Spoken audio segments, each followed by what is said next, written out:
दोस्तों नमस्कार, ये है मार्गदर्शन फॉर सिविल सर्विसेज। मैं अनुराग चौधरी। मार्गदर्शन एनसीईआरटी श्रृंखला के अंतर्गत आज आप पढ़ेंगे 7वीं कक्षा की भूगोल, हमारा पर्यावरण का अध्याय 4 जो है वायु।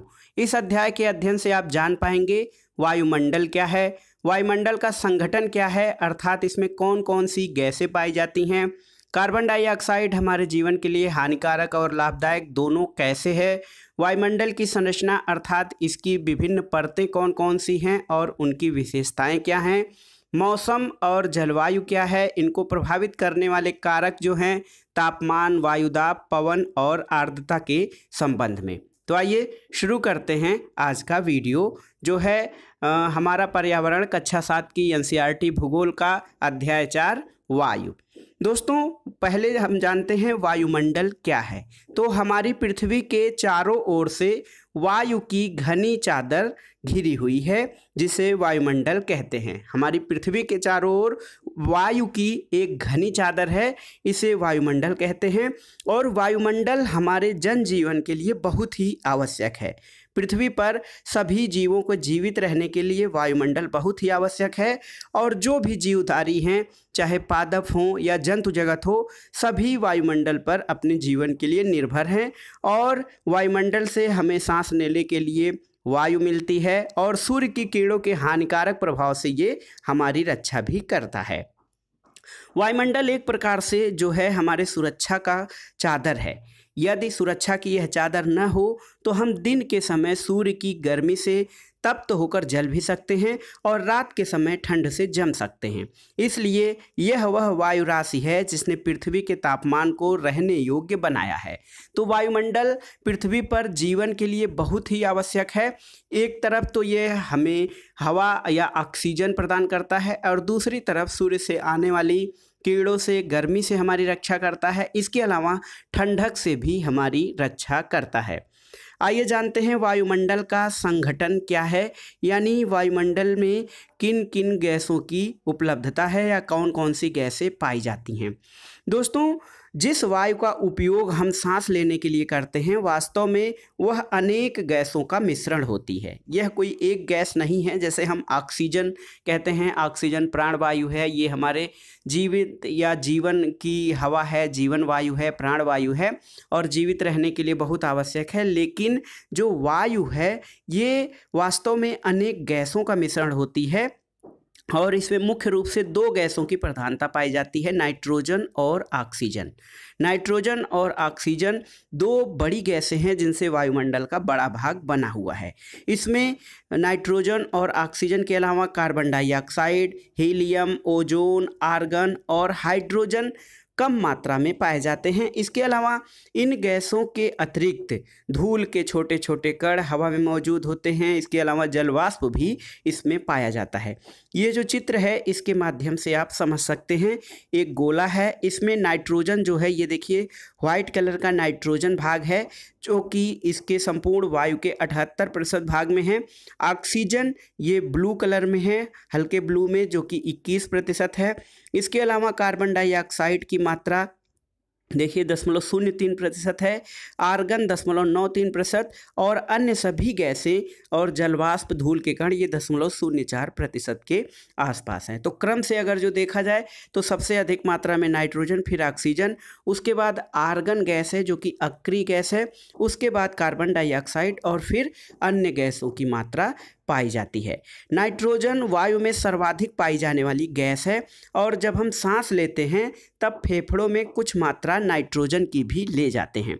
बहुत ही महत्वपूर्ण है। कभी भी ये प्रश्न पूछ सकता है कथन कारण में, या आपसे ऐसे पूछ सकता है, कई विकल्प दे देगा उसमें से कौन सही है।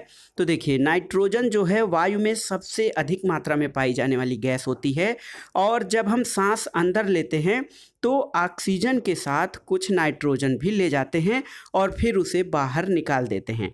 परंतु पौधों को अपने जीवन के लिए नाइट्रोजन की आवश्यकता बहुत अधिक मात्रा में होती है।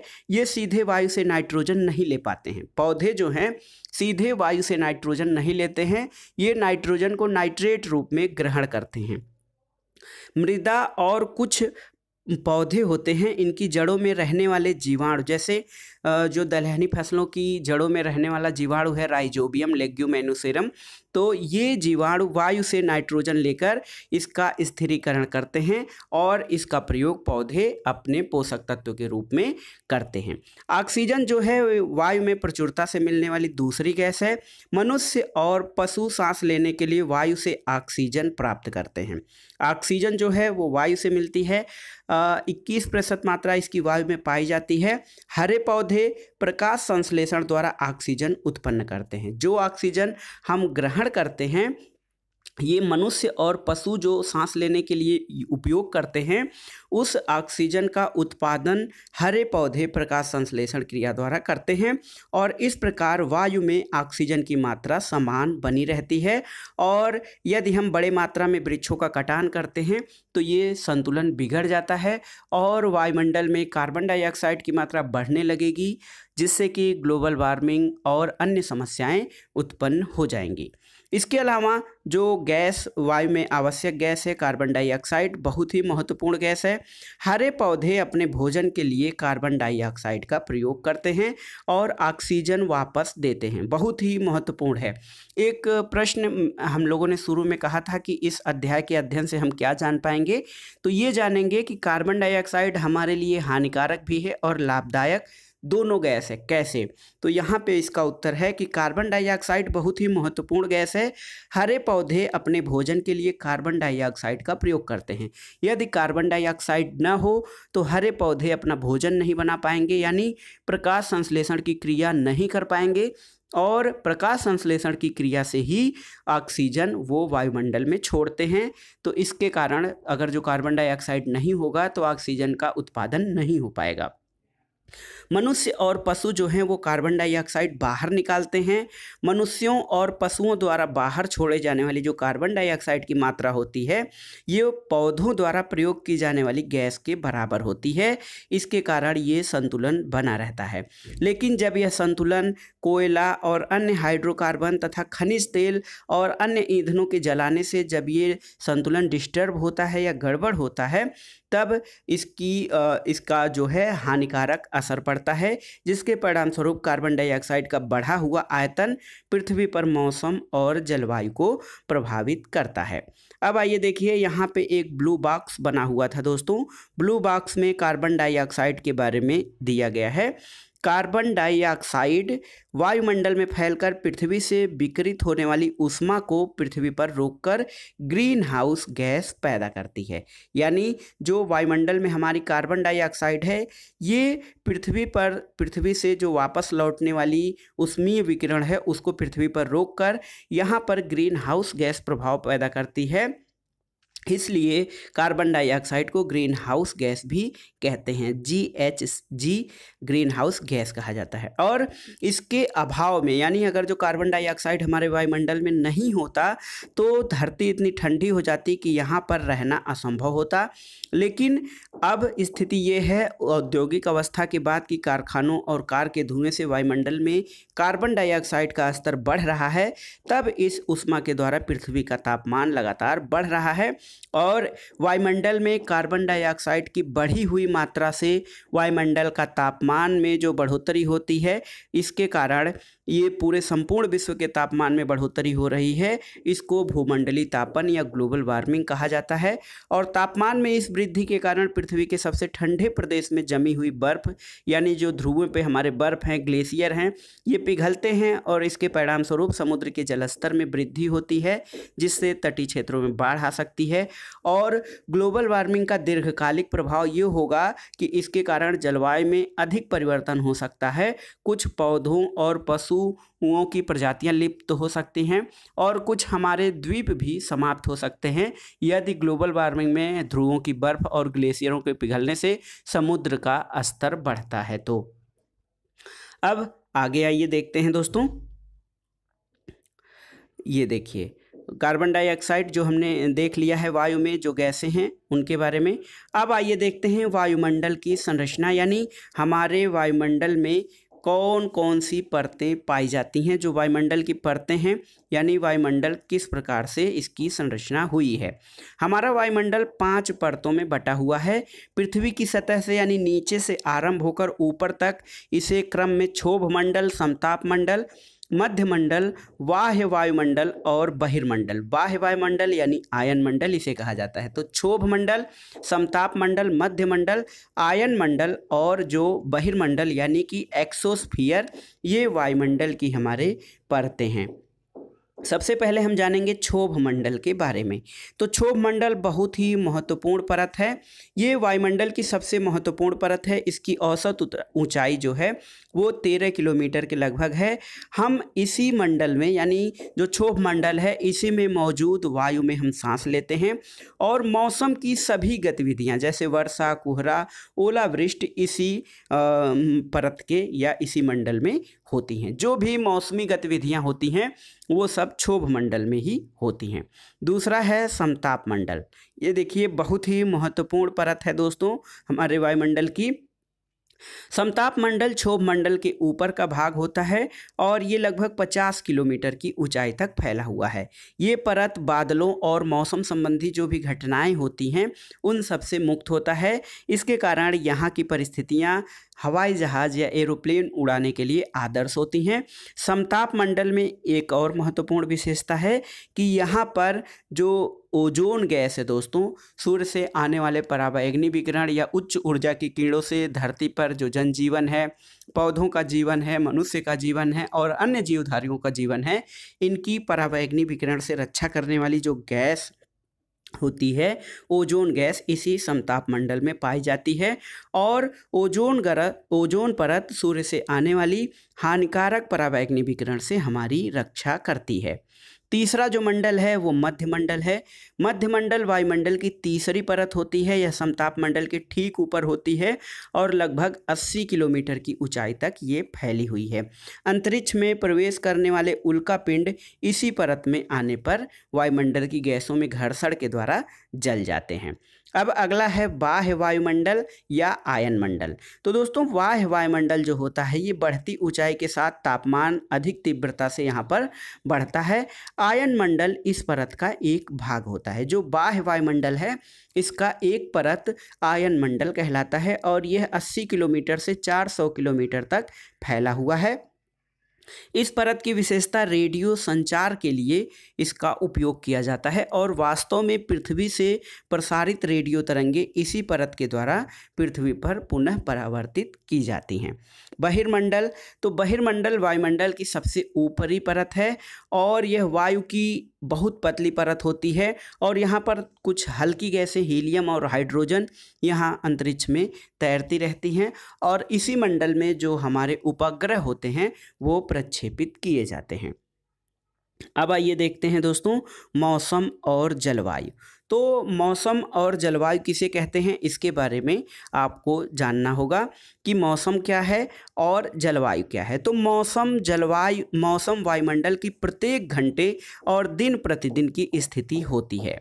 मौसम जो है बहुत ही नाटकीय रूप से बदलता रहता है और ये प्रत्येक घंटे और दिन प्रतिदिन की स्थिति होती है। आर्द्र और गर्म मौसम किसी को चिड़चिड़ा बना सकता है। अच्छा हवादार मौसम हमें आनंद देता है और घूमने की योजना बना सकते हैं हम लोग। मौसम नाटकीय रूप से दिन प्रतिदिन घंटे दर घंटे बदलता है, लेकिन जलवायु क्या है? जलवायु दीर्घकाल में किसी स्थान का औसत मौसम जो होता है वो उस स्थान की जलवायु को दर्शित करता है। तो मौसम बहुत ही चेंजेबल यानी हमेशा परिवर्तनशील होता है, जबकि जलवायु जो है किसी स्थान के औसत मौसम का गणना करके उसकी जलवायु को निर्धारित किया जाता है। तो क्या आप जान पाएंगे दोस्तों कि मौसम का दैनिक पूर्वानुमान क्यों किया जाता है? मौसम का दैनिक पूर्वानुमान इसीलिए किया जाता है कि ये बहुत अधिक परिवर्तनशील है और आगे कैसी स्थिति होगी उसी हिसाब से व्यक्ति अपने प्लान करे। दोस्तों एक देखिए ब्लू बॉक्स में एक फैक्ट है, क्या आप जानते हैं कि दोस्तों आपको ये जानकर आश्चर्य होगा कि पृथ्वी सूर्य से ऊर्जा के केवल 2 अरब भाग का एक हिस्सा ही प्राप्त करती है। सूर्य से जितनी ऊर्जा प्राप्त होती है वो पृथ्वी उससे केवल 2 अरबों भाग ही प्राप्त करती है। आइए देखते हैं मौसम और जो जलवायु है उसको प्रभावित करने वाले जो महत्वपूर्ण कारक हैं वो कौन कौन से हैं। तो पहला है तापमान। तापमान के बारे में आप क्या जानते हैं? तो दोस्तों, आप प्रतिदिन जिस तापमान का अनुभव करते हैं वह किसका तापमान होता है? वह वायुमंडल का ही तापमान होता है। जो तापमान हम लोग मेजर करते हैं या ये नापते हैं कि आज 34 डिग्री सेंटीग्रेड आज का तापमान है, आज दिन का, तो ये वाकई वायुमंडल का तापमान होता है। वायु में मौजूद ताप और शीतलता के परिमाण को तापमान कहते हैं। वायु में जो मौजूद तापमान है और ठंडक है यानी शीतलता, इसके मात्रा को ही तापमान कहा जाता है। वायुमंडल का तापमान केवल दिन और रात में ही नहीं बदलता बल्कि ऋतुओं के अनुसार बदलता रहता है। शीत ऋतु की अपेक्षा ग्रीष्म ऋतु में तापमान अधिक होता है।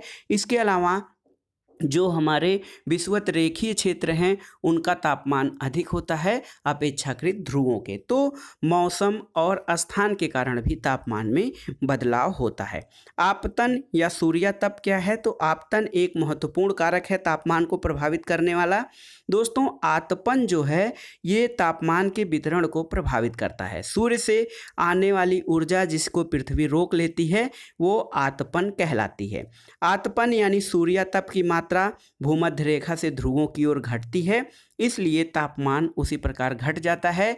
यही कारण है कि विषुवत रेखीय क्षेत्रों में तो नहीं लेकिन ध्रुव क्षेत्रों में ठंड ज़्यादा पड़ती है क्योंकि वहाँ पर तापमान बहुत कम होता है। ध्रुव पर बर्फ़ क्यों होती है? तो यहाँ पर जो सूर्य की ऊष्मा है बहुत कम मात्रा में पहुँच पाती है। पृथ्वी का तापमान यदि अधिक बढ़ जाएगा तो ये इतनी गर्म हो जाएगी कि यहाँ पे कुछ फसलें नहीं उग सकेंगी। गाँव की अपेक्षा नगरों का तापमान अधिक होता है। जिस समय में एस्फाल्ट से बनी सड़कें और धातु और कंक्रीट से बने भवन गर्म हो जाते हैं, रात के समय यह ऊष्मा मुक्त होने लगती है। नगर के भीड़ भाड़ वाले ऊंचे भवन गर्म वायु को रोक लेते हैं जिससे नगरों का तापमान बढ़ जाता है। तो आपने अनुभव किया होगा कि सामान्य रूप से हमारे गाँव का तापमान कम होता है, खुला खुला होता है, जबकि शहरों का तापमान अधिक होता है। तापमान को मापने की इकाई क्या है? तो जो तापमान को मापने की मानक इकाई होती है वो डिग्री सेल्सियस होती है। दोस्तों, ऐसे फ़ारेनहाइट और केल्विन भी तापमान मापने के मापक हैं। सेल्सियस जो पैमाना है उसका आविष्कार सेंडर्स सेल्सियस ने किया था, एंडर्स सेल्सियस। और सेल्सियस पैमाने पर जो पानी होता है वो 0 डिग्री सेंटीग्रेड पर जमता है और 100 डिग्री सेल्सियस पर उबलता है। तो सेल्सियस एक मानक पैमाना होता है। अब आइए देखते हैं दूसरा, वायुदाब। वायुदाब दोस्तों, आप ये जानकर आश्चर्यचकित होंगे कि वायु हमारे शरीर पर उच्च दाब के साथ बल लगाती है। जो वायु है ये हमारे शरीर पर बल लगाती है लेकिन हमें इसका अनुभव नहीं होता है।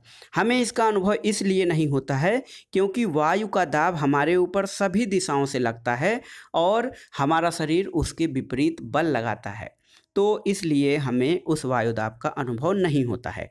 पृथ्वी की सतह पर वायु के भार द्वारा लगाया गया जो दाब होता है वो वायुदाब कहलाता है। वायुदाब है वो पृथ्वी की सतह पर वायु के भार द्वारा लगाया गया दाब वायुदाब कहलाता है। वायुमंडल में ऊपर की ओर जाने पर ये दबाव तेजी से गिरने लगता है। समुद्र स्तर पर वायुदाब सर्वाधिक होता है और ऊंचाई पर जाने पर ये घटता जाता है। वायुदाब का क्षैतिज वितरण किसी स्थान पर उपस्थित वायु के तापमान द्वारा प्रभावित होता है। किसी भी स्थान का कभी कभी क्षैतिज जो वायुदाब का वितरण होता है वहाँ के वायु के तापमान पर निर्भर होता है। अधिक तापमान जहाँ पर होता है वहाँ वायु गर्म होकर ऊपर उठती है जिससे यहाँ पर दाब निम्न होता है और निम्न वायुदाब बादल युक्त आकाश एवं नम मौसम के साथ जुड़ा हुआ होता है। तो आप अनुमान लगाइए कि भूमध्य रेखीय प्रदेशों में वर्षा क्यों होती है? वहाँ पे गर्मी अधिक पड़ती है यानी वायु का ताप अधिक होता है। वायु का ताप अधिक होने के कारण वो हवा जो ऊपर की ओर उठती है और उसकी जगह लेने के लिए ठंडी हवा नीचे की ओर आती है जिससे वर्षा की संभावना अधिक होती है। कम तापमान वाले क्षेत्र जहाँ होते हैं वहाँ की वायु ठंडी होती है और यह भारी होती है। भारी वायु निमज्जित होकर या नीचे होकर उच्च दाब क्षेत्र बनाती है। उच्च दाब के कारण स्पष्ट और स्वच्छ आकाश होता है और वायु सदैव उच्च वायु दाब क्षेत्र से निम्न वायु दाब की ओर बहती है और इसे ही पवन कहते हैं। तो पवन क्या है? वायु जो है वो स्थिर होती है लेकिन पवन गतिशील होती है। तो उच्च वायु दाब से निम्न वायु दाब की ओर जो वायु का प्रवाह होता है उसे पवन कहते हैं। ये देखिए एक फैक्ट है दोस्तों, आपको जानना जरूरी है कि चांद पर वायु नहीं है। तो हमारे जो पृथ्वी का उपग्रह है चंद्रमा, यहाँ पर वायुदाब नहीं है, न तो वायुमंडल है, इसलिए वहाँ पर वायुदाब नहीं है। और अंतरिक्ष यात्री जब चांद पर जाते हैं तो विशेष रूप से सुरक्षित हवा से भरी हुई अंतरिक्ष पोशाक पहनते हैं और यदि वे इस अंतरिक्ष पोशाक को नहीं पहनेंगे तो अंतरिक्ष यात्रियों के द्वारा शरीर पर विपरीत बल लगने के कारण उनकी रक्त शिराएं फट सकती हैं और अंतरिक्ष यात्री रक्तस्रावित भी हो सकते हैं। अब आइए देखते हैं पवन के संबंध में। तो दोस्तों पवन जो है वो उच्च दाब क्षेत्र से निम्न वायु दाब क्षेत्र की ओर गति करती हैं, इसे ही पवन कहते हैं। तो उच्च वायुदाब क्षेत्र से निम्न वायुदाब क्षेत्र की ओर वायु की गति को पवन कहा जाता है। और ये पवन जो होती है सड़क पे गिरी पत्तियों को उड़ाती है, तूफान के समय पेड़ों को उखाड़ देती है और कभी कभी जब पवन धीमे धीरे बहती है तो इसमें महीन धूल और धुएं को उड़ाते हुए देख सकते हैं। कभी कभी जो होता है पवन इतनी तेज होती है कि इसके विपरीत दिशा में चलना कठिन हो जाता है और आपने भी ये अनुभव किया होगा कि तेज पवन में छाता लेकर चलना आसान नहीं होता है। ये देखिए पवन का नाम कैसे निर्धारित किया जाता है। तो पवन जिस दिशा से आती है उसी दिशा के आधार पर उसका नाम निर्धारित किया जाता है। जैसे पश्चिम से जो पवन पूरब की ओर चलती है उसको पछुआ पवन कहते हैं और जो पूरब से पश्चिम की ओर कहते हैं वो पूर्वी पवन या पूरब से चलने वाली पवन है। तो दोस्तों पवन को मुख्य रूप से 3 भागों में या 3 प्रकारों में विभाजित किया जा सकता है। ये 3 प्रकार कौन कौन से हैं? पहला है अस्थाई पवन। अस्थाई पवन व्यापारिक पश्चिमी और पूर्वी पवनें अस्थाई पवन कहलाती हैं और ये वर्ष भर लगातार निश्चित दिशा में चलती रहती हैं। मौसमी पवनें क्या होती हैं? तो ये पवनें विभिन्न ऋतुओं में अपनी दिशा बदल देती हैं, जैसे कि भारत में जो मानसूनी पवन है ये मौसमी पवन का उदाहरण है। इसके अलावा स्थानीय पवन किसी छोटे क्षेत्र में वर्ष के कुछ दिन या किसी विशेष समय में चलती हैं। स्थानीय पवन के कुछ उदाहरण ये पीसीएस और यूपीएससी की परीक्षाओं में मिलाने के लिए भी चिनूक, फान और इस तरह की लू ऐसे हवाएं आपको मिलान करने के लिए भी दिया जाता है। तो ये स्थानीय पवन के उदाहरण हैं। उत्तरी भारत में मई जून के महीने में जो स्थानीय पवन चलती है उसका नाम लू है। अब आइए देखते हैं यहाँ पर एक चित्र के माध्यम से बहुत ही आसानी से आप पवनों को समझ सकते हैं। ये देखिए 90 डिग्री उत्तरी यानी ये उत्तरी ध्रुव है और ये दक्षिणी ध्रुव है हमारा। उत्तरी ध्रुव और दक्षिणी ध्रुव जो हमारा है ये देखिए दोस्तों, तो उत्तरी ध्रुव और दक्षिणी ध्रुव को आप देख सकते हैं। यहाँ पर जो ध्रुव है वहाँ पे उच्च वायुदाब पाया जाता है, उच्च दाब यहाँ पर है और भूमध्य रेखीय क्षेत्र जो होते हैं ये हमारे 0 डिग्री सेंटीग्रेड के आसपास यहाँ पर निम्न वायुदाब पाया जाता है। तो ये उच्च वायुदाब का क्षेत्र जो होता है वो ध्रुवीय क्षेत्रों में होता है और ध्रुवों उच्च आप जानते हैं उच्च वायुदाब क्षेत्र से निम्न वायुदाब की ओर पवन चलती है। तो यहाँ से ध्रुवीय पवनें चलती हैं निम्न वायुदाब की ओर। और इसके अलावा यहाँ पर देखिए अस्थाई पवनें, ये पछुआ पवन हैं, ये अस्थाई पवन होती हैं और दक्षिण पूर्वी व्यापारिक पवनें हैं यहाँ पर और उत्तर पूर्वी व्यापारिक पवन हैं। तो आप इस ग्लोब के माध्यम से आप समझ सकते हैं कि निम्न दाब उच्च दाब क्षेत्र ध्रुवों पे होता है, निम्न वायुदाब क्षेत्र भूमध्य रेखीय क्षेत्र में होता है। अब चक्रवात के बारे में। तो चक्रवात दोस्तों प्राकृतिक आवेश या प्राकृतिक आपदा है और भारत में जो चक्रवात है यानी साइक्लोन है, इससे समुद्री तट पर रहने वाले कुछ लोग या समुद्री तटीय जो राज्य हैं वो बहुत प्रभावित होते हैं, जिनमें मुख्य रूप से उड़ीसा और पश्चिम बंगाल बहुत ही महत्वपूर्ण चक्रवातों के चपेट में आते हैं और यहाँ पर काफ़ी जान माल की नुकसान होता है। तो उड़ीसा उड़ीसा, पश्चिम बंगाल और आंध्र प्रदेश का जो क्षेत्र है दोस्तों, तमिलनाडु का जो क्षेत्र है वो चक्रवात से अधिक प्रभावित होता है, लेकिन उड़ीसा और पश्चिम बंगाल चक्रवात से सर्वाधिक रूप से प्रभावित होने वाले क्षेत्र हैं। अब आइए देखते हैं आर्द्रता के संबंध में। आर्द्रता यानी कि ह्यूमिडिटी। जब जल पृथ्वी और विभिन्न जलाशयों से वाष्पित होता है तब यह जलवाष्प बन जाता है। दोस्तों, जलवाष्प वायुमंडल में बहुत बड़ी मात्रा जलवाष्प की पाई जाती है और जल है पृथ्वी पर, जल है, जलाशय, झील, नदी, तालाब, पोखरों से ये वाष्पित होकर जलवाष्प बनता है और वायु में किसी भी समय जो जलवाष्प की मात्रा होती है उसे आर्द्रता कहा जाता है। जब वायु में जलवाष्प की मात्रा अधिक होती है तो दिन आर्द्र हो जाता है और जैसे जैसे वायु गर्म हो जाती है इसकी जलवाष्प धारण करने की क्षमता बढ़ती जाती है और इस प्रकार वायु और भी अधिक आर्द्र होने लगती है। आर्द्र दिन यानी इसे उमस वाला दिन भी कहा जाता है। तो आर्द्र दिनों में कपड़े सूखने की दर काफ़ी अधिक हो जाती है, कपड़े सूखने में बहुत समय लगता है और हमारे शरीर से पसीना आसानी से नहीं सूखता है और उस समय हम उलझन में और असहज महसूस करते हैं। जब जलवाष्प ऊपर उठता है तो ये ठंडा होना शुरू होता है, ऊपर की तरफ जलवाष्प उठकर ठंडा होता है और जलवाष्प संघनित होकर ठंडा होकर जल की बूंदें बनने लगते हैं और बादल इन्हीं जल बूंदों का ही एक समूह होता है। जब जल की ये बूंदें इतनी भारी हो जाती हैं कि वायु में तैर नहीं सकती हैं तब ये वर्षा यानी वर्षण के रूप में नीचे आने लगती हैं। चक्रवाती वर्षा देखिए, गर्म वायु ऊपर की ओर जा रही है और उसका स्थान घेरने के लिए ठंडी वायु आ रही है और ये वर्षा हो रही है। पहाड़ी क्षेत्रों में आर्द्र वायु जो है ऊपर की ओर जा रही है यानी ऊपर जाकर ये संघनित होती है और वही वर्षा के रूप में पृथ्वी पर वर्षा की बूंदों के रूप में गिरता है। आपने और भी महसूस किया होगा कि आकाश में उड़ते हुए जो जेट हवाई जहाज अपने पीछे एक सफ़ेद कलर का रास्ता बनाते हुए चलते हैं। उनके इंजनों से निकली जो नमी होती है वो संघनित हो जाती है और वायु के गतिमान न रहने के कारण उस स्थिति में यह संघनित नमी कुछ देर तक के लिए जो जहाज़ के पथ के रूप में दिखाई देती है। जैसे वहाँ पर हवा की गति बहुत कम होती है, इसलिए जो इंजन से निकली हुई नमी है संघनित होकर एक सफ़ेद कलर के मार्ग के रूप में दिखाई देती है। पृथ्वी पर जल के रूप में जो गिरने वाला वर्षा है ये वर्षण है, वर्षा कहलाता है और ज़्यादातर भौम जल यानी पृथ्वी के अंदर का जल जो है वो वर्षा जल से ही प्राप्त होता है। पौधे जल संरक्षण में मदद करते हैं और जब पहाड़ी किनारों से पेड़ काटे जाते हैं तो वर्षा जल अनावृत पहाड़ों से नीचे बहता है और निचले इलाकों में बाढ़ का कारण बनता है।